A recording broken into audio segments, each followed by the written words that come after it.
Mga kababayan, Assalamualaikum. Ayon sa isang nagpakilalang testigo, may kinalaman umano ako sa Oplan Tukhang, sa Davao Death Squad, at sa mga insidente ng pagpatay o extrajudicial killing sa Davao. Bago ang script na ito. Sa mga taon na nagsilbi ako bilang Vice Mayor at Mayor ng Davao City, ni minsan ay hindi naugnay ang aking pangalan sa isyong ito. Bigla na lang nagkaroon ng testigo laban sa akin nang mahalal ako na Vice President. At kabilang na nga ako ngayon sa mga akusado sa International Criminal Court. Maliban sa tiyempo, malinaw na sadyang pinilit lang na maidugtong ang pangalan ko sa isyong ito para ako maging akusado sa ICC.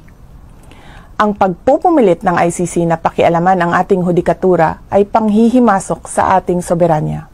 Paglapasangan ito sa dignidad ng mga Pilipino at sa karangalan ng Pilipinas. Wala na itong debate sa testigo at mga tao na nakapalikod sa kanya. Mag-file kayo ng kasong murder laban sa akin dito sa Pilipinas.